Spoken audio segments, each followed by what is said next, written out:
আর এরই মধ্যে এই মুহূর্তে গাজলের ছবি রাখবো আপনাদের সামনে। শুনানি কেন্দ্রে হয়রানির অভিযোগ সামনে এসেছে, উত্তেজনা একেবারে চরমে গাজলে। মালদার গাজলে এসআইআর এর শুনানি কেন্দ্রে উত্তেজনা, সেই ছবি রেখেছি আপনাদের সামনে। এসআইআর এর শুনানি কেন্দ্রে চরম হয়রানির অভিযোগ করছেন গ্রামবাসীরা।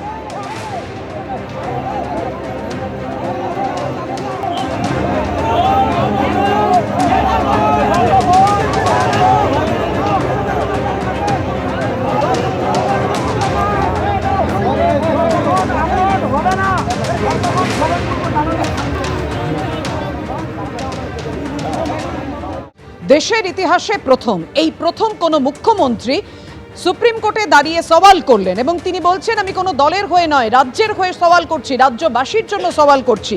এসআইআর সওয়ালে খোদ মুখ্যমন্ত্রী মমতা বন্দ্যোপাধ্যায়, পশ্চিমবঙ্গ থেকে এসেছি, গোটা পরিস্থিতির ব্যাখ্যা দিতে পারি।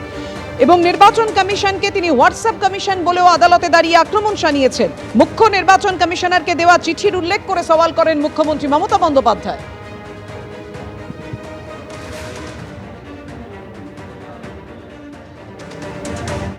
এসআইআর নিয়ে রাজ্য কমিশনের সংঘাত একেবারে সপ্তমে, আর এরই মধ্যে রাজ্যের পাঠানো আইপিএস এবং আইএএস এর তালিকা খারিজ করে দিল কমিশন। পর্যবেক্ষকের প্রশিক্ষণ নিতে স্বরাষ্ট্র সচিবকে দিল্লি যেতেই হবে। স্বরাষ্ট্র সচিব সহ আমলার বিকল্প যে তালিকা দিয়েছিল রাজ্য, সেটা খারিজ করে দিল কমিশন।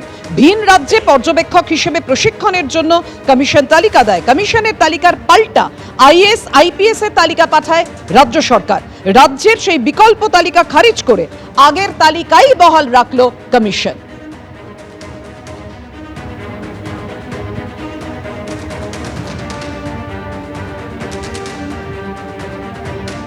অবশ্যই এই খবরের দিকে আমাদের নজর থাকবে, একেবারে বিস্তারিত তথ্য আপনাদের সামনে তুলে ধরবো। কি কি আপডেট হয়েছে তার আগে আপনাদের জানিয়ে রাখি, এই মুহূর্তে সিও দপ্তরে তৃণমূলের প্রতিনিধি দল, অন্যদিকে তৃণমূলকে আক্রমণ শানিয়ে কি বলছেন শুভেন্দু অধিকারী। লেখা উচিত নয়, লিখতে দেওয়া উচিত নয় এবং লিখিত থাকাও উচিত নয়, এটা নিয়ে আমাদের আপত্তি ছিল, আছে, থাকবে। পশ্চিমবাংলার মানুষকে ঠিক করতে হবে যে মুঘল পাঠান যারা ভারতীয় নয়, তারা পশ্চিমবঙ্গে এসে, ভারতে এসে মন্দির ভেঙেছে, ধর্ম পরিবর্তন করেছে, মা বোনেদের বলাৎকার করেছে, ধর্ষণ করেছে এবং এদের সঙ্গে ভারতীয় সংস্কৃতির কোনো সম্পর্ক নেই। এই ধরনের নাম লিখে ধর্মীয় প্রতিষ্ঠান করার মধ্য দিয়ে রাজ্যে শান্তি সম্প্রীতি এটা ভাঙার একটা অপচেষ্টা। মমতা ব্যানার্জি যদি থাকে তাহলে বাবরি মসজিদের শিলান্যাস হয়েছে, বাবরি যাত্রাও হবে, তিনি বাধা দেবেন না।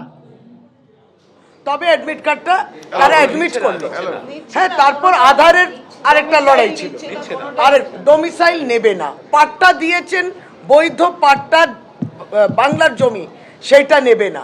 তাহলে আপনি ভাবুন এটা কিভাবে চলছে। সুতরাং এটাতে আশ্চর্য হওয়ার কিছু নেই, একেবারে দরিদ্র মানুষ, গরিব, তারাই বাধ্য করেছে। একটা সাবজুডিস ম্যাটারে রিজেক্ট করে কি করে রিজেক্ট করে একটা সাবজুডিস ম্যাটারে? তারা বলতে পারে সোমবারে গিয়ে যে এরা দেয়নি কিংবা এটা চলবে না, কোর্টের কাছে বলবে। এটাই তো নিয়ম, এটাই তো আইন, এটাই তো সংবিধান। ওরা কোত্থেকে ওপর থেকে টপ করে পড়েছে নাকি যে ওদের একেবারে যা কথা বলবে অঙ্গুলি হেলনে চলতে হবে সকলকে? বলুক গিয়ে। সুপ্রিম কোর্ট চেয়েছে, সুপ্রিম কোর্টের কাছে যাদের বলার সেটা বলবে, যারা আমাদের পক্ষ থেকে যা বলার থাকবে। তো ওদের পক্ষ থেকে কিছু বলার থাকলে ওরা বলতে পারলো না? নোটিশ তো দিয়েছে supreme court, honourable supreme court তো ইসিআইকে নোটিশ দিয়েছে, তাহলে they will appear on Monday. তাহলে সেখানে বলবে না কেন? আজকেও দে ওয়্যার রিপ্রেজেন্টেড, আমরা যতটা শুনেছি। না না, ওরা, আপনি বলুন, মুখ্যমন্ত্রী আজকে ওখানে সভানেত্রী দলের বললেন তো মাইক্রো অবজার্ভার অন্য রাজ্যে নেই কেন? অন্য রাজ্যে নেই, কোনো জবাব আছে?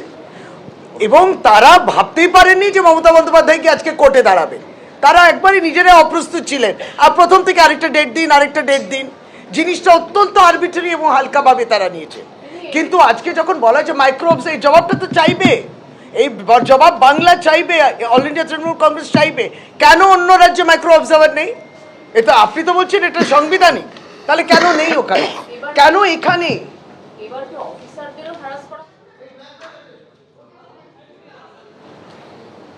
যেমন বললাম, আর সবাইকেই হ্যারাসমেন্ট করবে। ট্রেনিং স্বরাষ্ট্র সচিবকে নিতে বলছেন, কিন্তু আসল যাদের ট্রেনিং দেওয়া উচিত 2 বছরের কাজটা যাতে 2 মাসে করে ফেলতে পারে সেই ট্রেনিং দেওয়া হয়।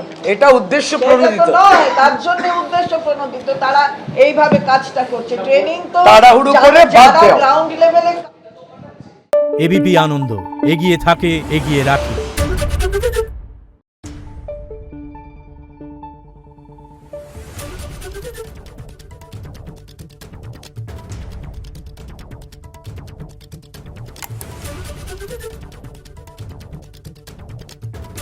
Thank you.